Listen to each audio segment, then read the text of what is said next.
도대체 누굴 보고 있는 거야? 라는 제목으로 말씀 증거하도록 하겠습니다. 거리는 멀리, 마음은 가까이. 어느 방송 뉴스의 헤드라인으로 나온 이번 추석 슬로건이더라고요. 거리는 멀리 있지만 마음은 가까이 있다, 그런 뜻인 것 같아요. 이번 추석에 고향을 가야 됩니까? 가지 말아야 됩니까?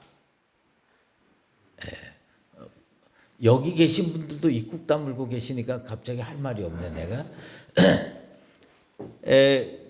우리 여러분들을 제가 만나서 물어봤어요. 이번 추석 때 고향 가야 됩니까? 가지 말아야 됩니까? 하는데 첫 대답은 대부분 가지 말아야 된다, 이렇게 이야기를 합니다. 사실은 우리 추석 명절은 민족 대이동이라고 하는 표현이 어울리다시피 진짜 고향에 많이 다녀옵니다. 그런데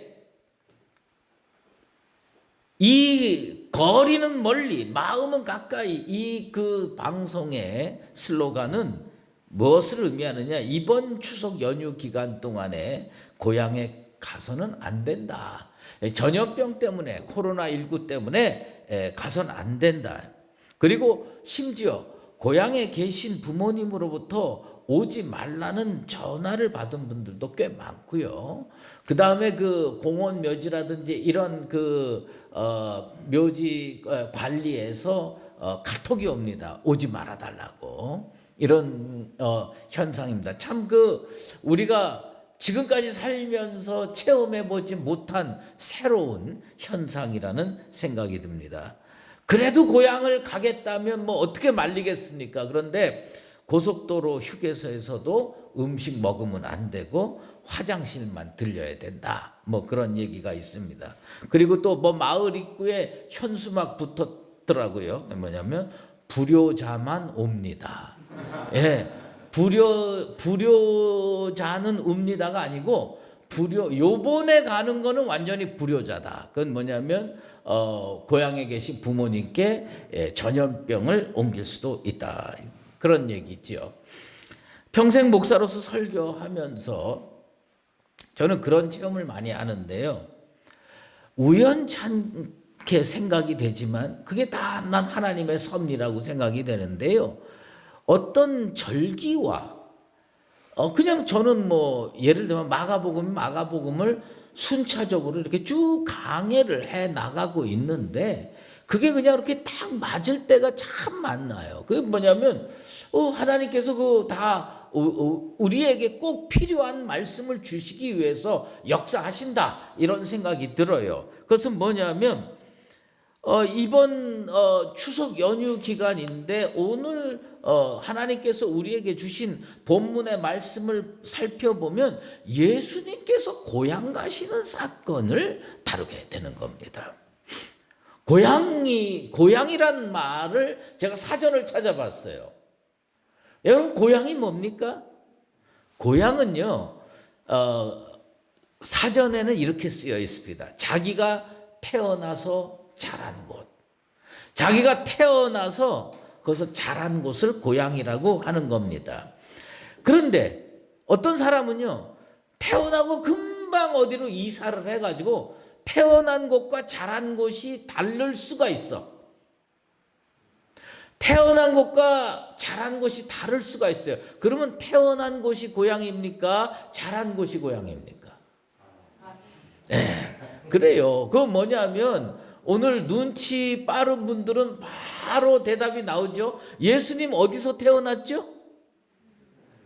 이게 성탄절에만 기억이 나는 모양이구나. 예? 예수님 어디서 태어났어요? 베들레헴에서 태어났죠. 예수님 어디서 자라셨어요? 나사렛에서 자라셨어요. 그리고 오늘 예수님이 고향 가신다 그러면 베들레헴 가시는 겁니까? 나사렛 가시는 겁니까? 나사렛 가는 겁니다. 그러니까 이 지금 성경에서 얘기하는 고향이라고 하는 거는 태어난 곳이라기보다는 자란 곳, 자란 곳을 어머님과 함께 부모님과 함께 자란 곳을 고향이라고 성경은 지금 이야기하고 있습니다. 사람은요 다 누구나 고향을 그리워하게 돼 있습니다. 저도요 몇 년 전에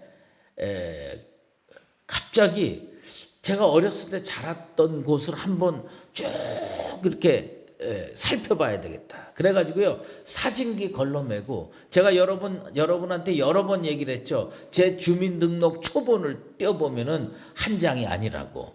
이사를 하도 많이 다녀가지고요 2장 갖고도 조금 모자라요. 그런데 그 중에서 생각나고 기억나는 진짜 고향이라고 생각되는 몇몇 곳을 사진기 걸러매고 찾아갔는데 어딜 찾아갔냐면 후암동 시장을 찾아갔어요. 후암동 시장을 찾아갔는데 제가 어렸을 때 그러니까 제 기억으로 5살부터 9살까지 살았던 곳이에요.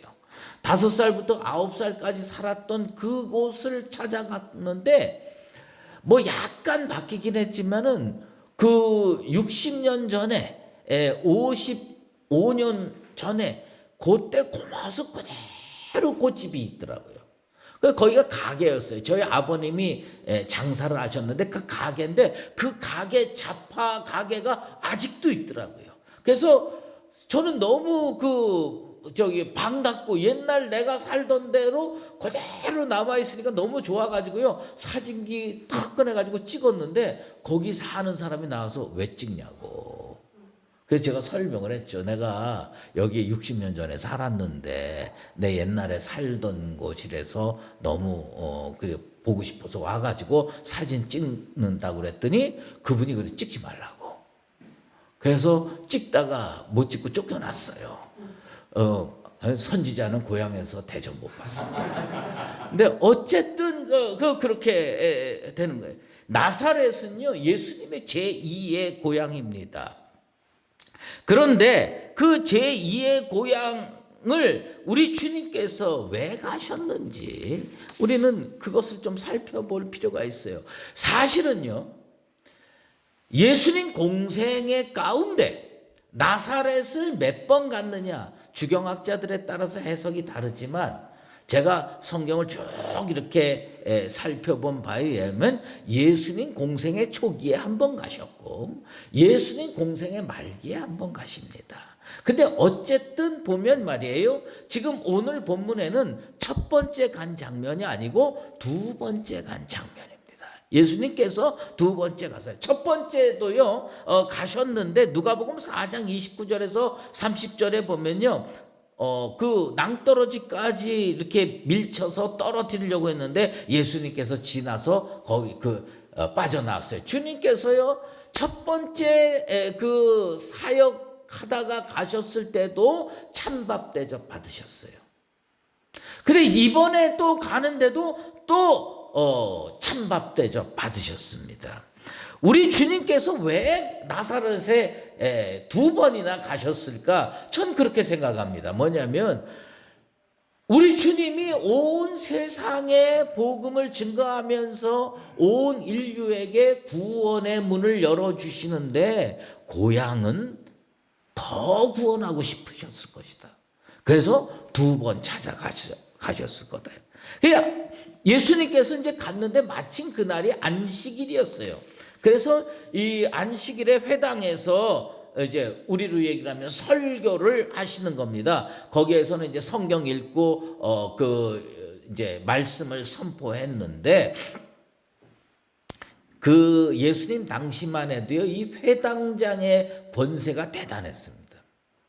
거기 이렇게 쭉 앉아 있는 분 중에서 이 회당장이 오늘 당신이 말씀 읽고 증거하시오. 그러면 그 사람이 하게 되는 거예요. 근데 예수님은 가는 곳마다 안식일에 가는 곳마다 말씀을 증거할 기회를 얻은 걸 보면 예수님은 딱 영적 권세가 있으셔서 회당장의 눈에는 딱 시키게 되어 있는 것 같아요. 네. 제가 언젠가 한번요 휴가를 갔어요. 그게 어디냐면 지금은 거기가 많이 바뀌었더라고요. 그 안흥이라고 하는 그 원주에서 이렇게 쭉 가는 그곳에 한번 갔는데요. 전도사님들하고 휴가를 같이 가자. 그래가지고 제 젊었을 때 차 하나 빌려가지고 갔는데요. 그 어느 그 여관에 묵었는데 그 여관집 주인이 약국도 운영하면서 여관도 운영해요. 그런데 저희가 이렇게 딱 들어가니까 말이에요. 그 여관집 주인이 저를 딱 보더니 나는 그 여관집 주인이 그렇게 영성이 뛰어난 여관집 주인은 그때 처음 봤어요. 저를 딱 보더니 혹시 목사님입니까? 제가 아직 목사 안수 받기 전이었어요. 그래서 전도사입니다. 그랬더니 자기 부인 기일이래. 자기 부인 일주기 기일이래. 그런데 자기 본 교회는 멀고 그러니까 하나님께서 주의 종 보내주셨다고 생각해가지고 그래가지고 저한테 그 일주기 추도 예배를 갑자기 부탁하는 거예요. 양복 하나도 제대로 없는데 그냥 억지로 이렇게 해가지고서 추도 예배를 드렸는데 지금까지 제가 살면서 여러 그 여행을 하면서 여기도 자보고 저기도 자보는데 영성 뛰어난 분은 그분이 처음이었던 것 같아요. 근데 어쨌든 예수님이 어딜 가시든지 회당에 가서 안식일날 딱 앉으면 회당장이 말씀을 읽으시고 말씀을 좀 증거해 주십시오. 이렇게 되는 겁니다. 그런데 예수님께서 그 나사렛 회당에 들어가셔서 가르쳤는데 사실은요 이 표현이 아주 중요한 표현인데 뭐냐면 놀랐다.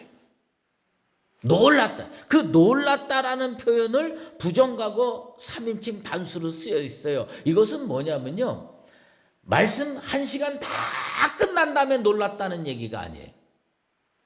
말씀 증거하고 2, 3분 내에 사람들이 대단한 분이네 하고 딱 느끼는 거예요. 예수님께서 말씀을 했는데 바로 사람들이요 마음에 감동이 오는 거예요. 깨달음이 오는 거예요. 그래가지고 그들이 깜짝 놀랍니다. 예수님 가르침에 깜짝 놀랍니다. 여러분 그 예수님의 가르침에 압도된 거죠. 거기 있는 사람들이. 그러면 믿음은 들음에서 난다고 그랬어요.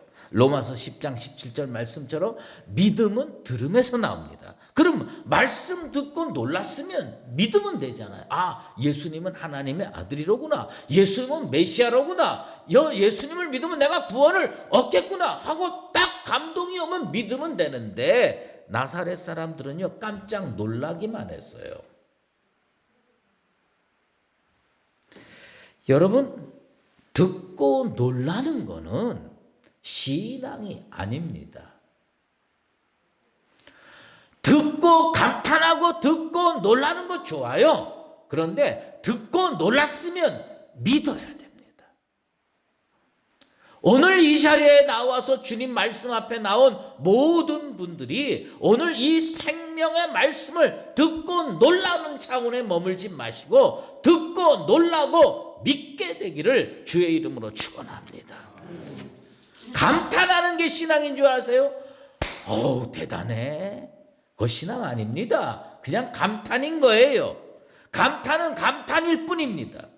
유대인들도 주님의 교훈을 듣고요 건세와 능력에 깜짝 놀랄 뿐만 아니라 예수님의 탁월성을 인정했습니다. 그런데 감탄하고 예수님을 십자가에 못 박았다는 겁니다. 감탄하고 예수를 영접하는 길로 갈 것이냐, 감탄하고 예수를 배척하는 길로 갈 것이냐. 나사렛 사람들이요 누굴 받는 줄 아십니까? 그 당시에 그 나사렛 회당에서 예수님 말씀 듣고 깜짝 놀란 사람들이 누굴 본 줄 아십니까?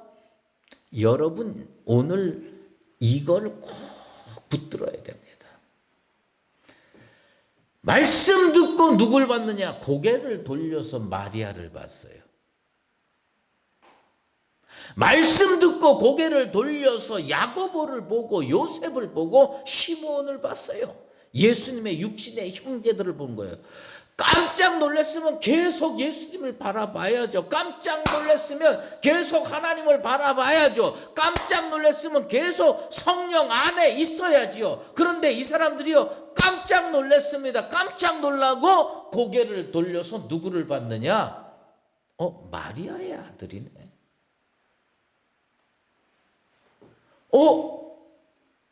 야고보의 형제네.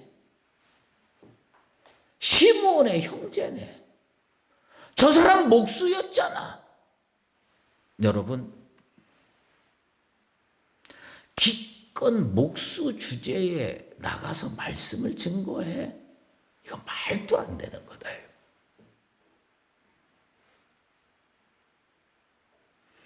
하나님의 말씀을 들으면 그 말씀을 끝까지 붙들고 여러분의 눈이 예수를 끝까지 초점 맞추고 바라보게 되기를 주의 이름으로 축원합니다. 이 사람들 뭘 했느냐? 옆을 봤어요. 상황을 봤어요. 이게요, 오늘날도 똑같습니다. 전염병으로 어려워져요. 그러면 세상은 뭘 보기를 원하느냐? 교회 보기를 원치 않아요. 교회 뒤에 있는 예수님 보기를 원치 않아요. 부족한 것만 찾아내는 겁니다.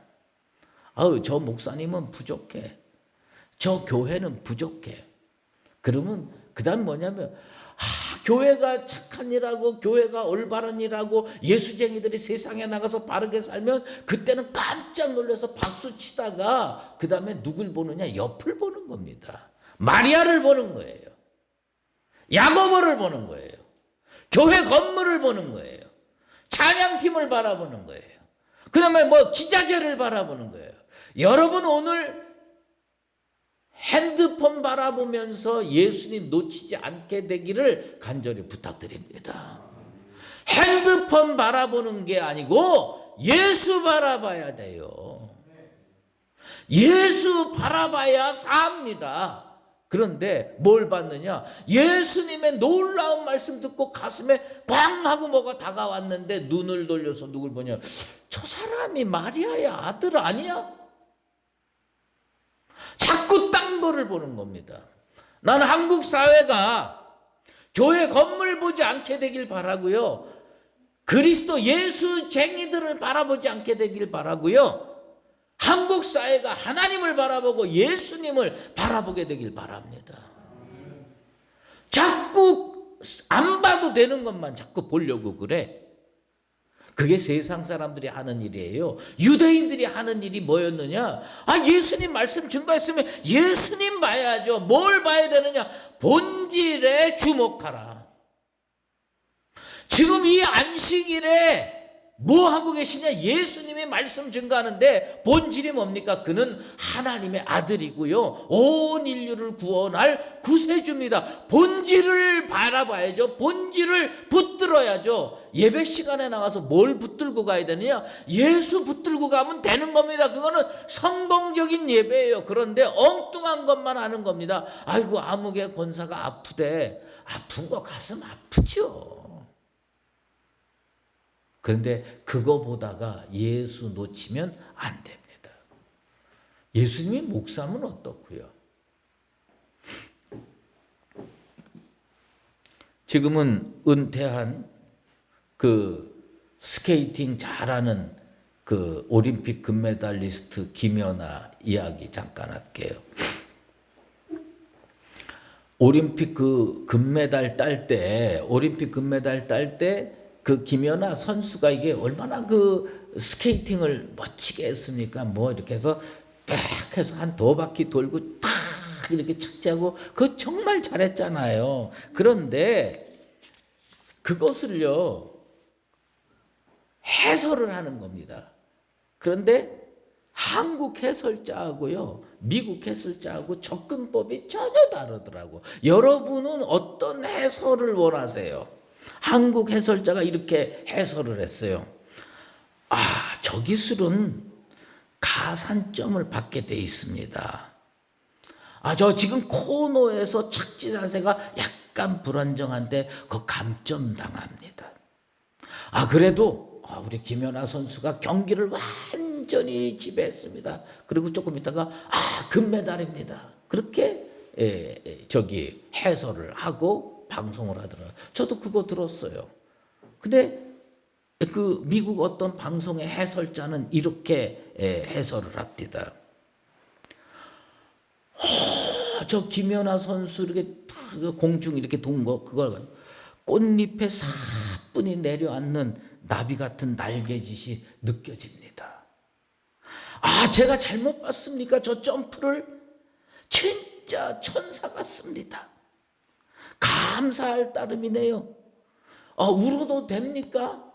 정말 저는 눈물이 납니다. 저는 오늘 밤을 내 인생 언제까지나 기억할 겁니다. 이 경기장에서 김연아 선수의 아름다운 몸짓을 바라본 저는 행운합니다. 감사합니다. 하나님, 저걸 보게 해주셔서 감사합니다. 여러분은 어떤 해설을 듣고 싶으세요? 저거 감점 1.3점입니다. 저거 이런 해설을 듣고 싶으세요? 아니면 하나님께서 오늘 밤에 그 아름다운 연기를 보게 해주셔서 너무 감사합니다. 하나님 감사합니다. 이런 해설을 보고 싶으세요? 여러분, 똑같이 예배를 드릴 수가 있어요. 똑같이 말씀을 들을 수가 있어요. 그런데 말씀 듣고 놀라는 건 다 같은데 하나는 말씀 듣고 영접의 길로 가고 하나는 말씀 듣고 배척의 길로 가는 겁니다. 여러분 어떤 자세로 지금 예배를 드리고 있고 어떤 자세로 지금 하나님 말씀을 듣고 있습니까? 난 우리 수유제일교회 성도들이 하나님 말씀을 듣고 배척의 길로 가는 것이 아니라 믿음이 생겨나서 구원의 길로 영접의 길로 예수님과 딱 만나는 믿음의 길로 걸어가게 되기를 주의 이름으로 축원합니다. 마리아가 아직도 보입니까? 야고보가 보입니까? 시므온이 보입니까? 교회 건물 멋들어진 게 보입니까? 방송 기자재만 눈에 찹니까? 그러면 그렇게 해서 놀란 사람들은 어떻게 되느냐? 배척의 길로 가는 겁니다. 저 예수님이 하나님의 아들이다.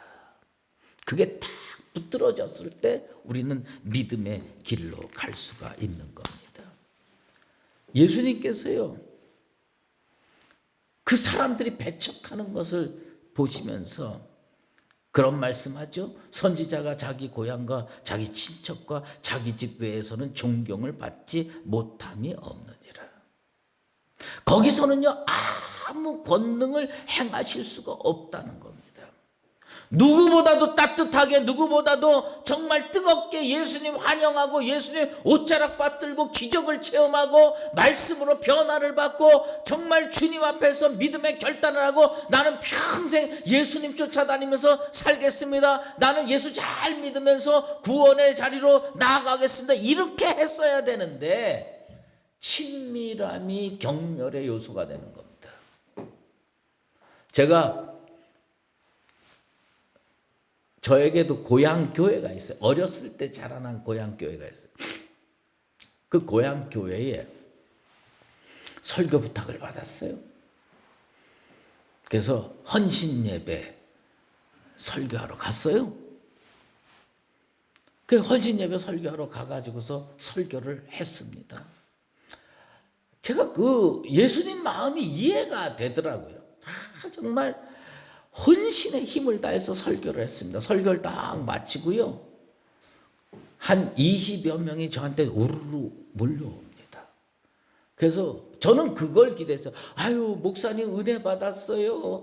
목사님, 정말 오늘 저는 뭐 새로운 결단을 했어요. 뭐 이런 말씀을 들으려고 생각을 했는데 그분들이 와가지고 대뜸 하는 말이 인서가, 뭐 이거 이북 사투리예요. 인서가. 깜짝 놀랐어요. 예, 제가 인서입니다.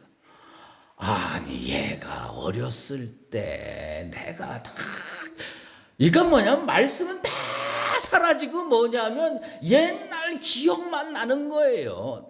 뭐냐면 그 나사렛 회당의 사람들이 이해가 되는 거예요. 뭐냐면 예수님 딱 봤는데 어렸을 때 뭐 그 예수님의 모습이 다 기억나는 겁니다. 그리고선 뭐냐면 목수고 엄마고 뭐 다 그러면서 저한테 그러는 거예요. 그 이경자 전도사님 안녕하시냐고요.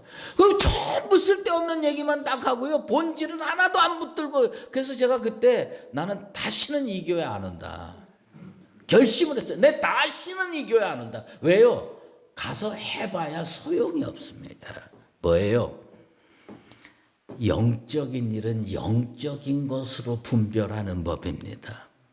여러분이 신령한 몸과 마음으로 예배의 자리에 나오게 되길 바랍니다.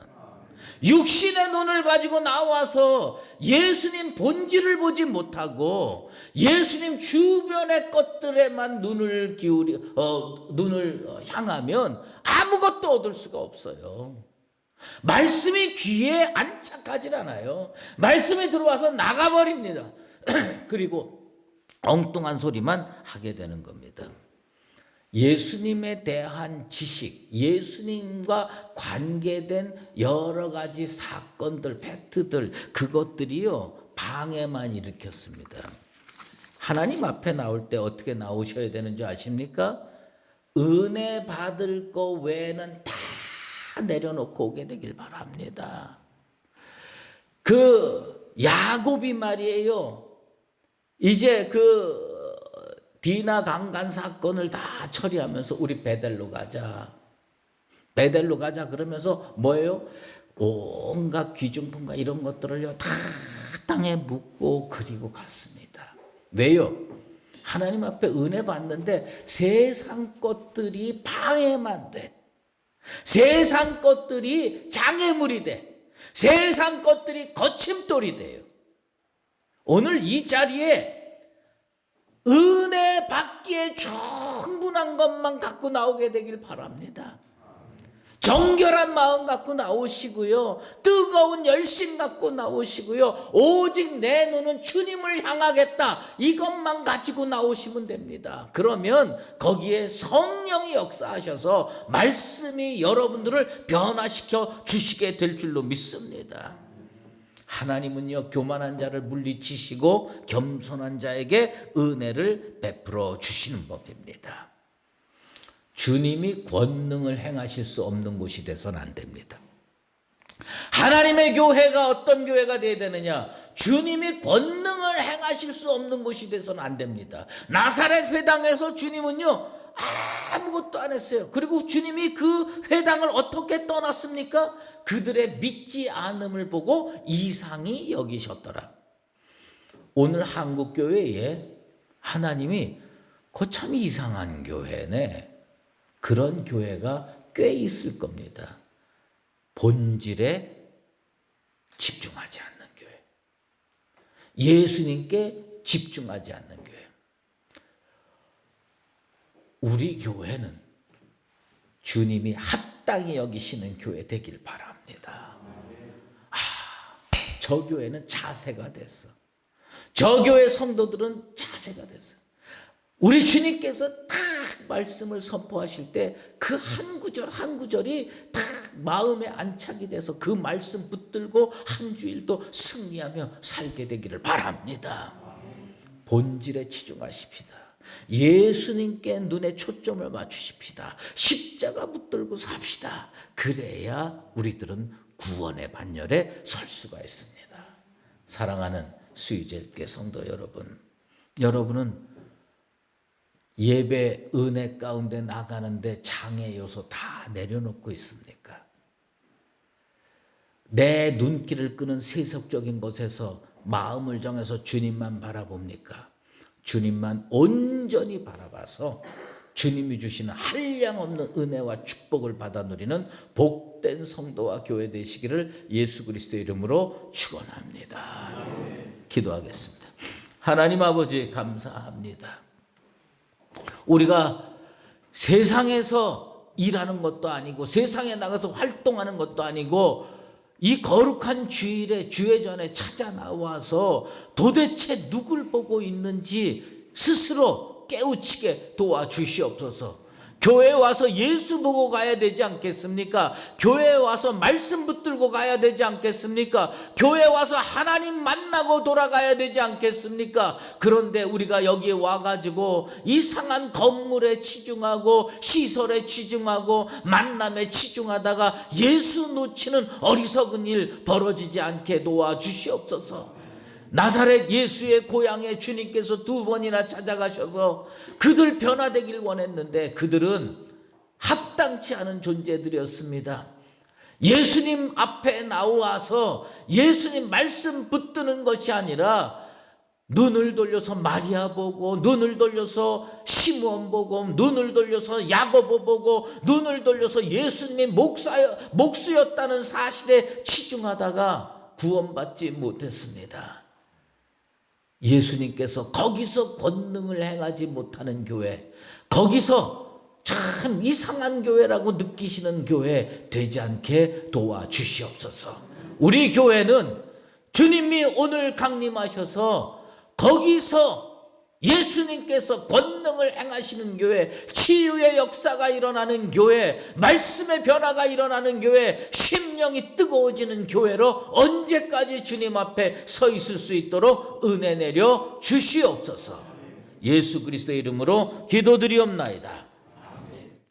이제는 우리 주 예수 그리스도의 은혜와 하나님 아버지의 극진하신 사랑하심과 성령의 인도하시고 교통하심이 오늘 예배의 자리에 나와서 우리의 눈을 들어 예수님께 주목하고 주님이 주시는 한량없는 은혜와 구속의 축복을 받아 누리며 일생 살기로 작정하는 사랑하는 수유제일교회 모든 믿음의 권속들과 주의 몸된 교회 위에 이제로 영원히 함께 계시옵기를 간절히 축원하옵나이다. 아멘.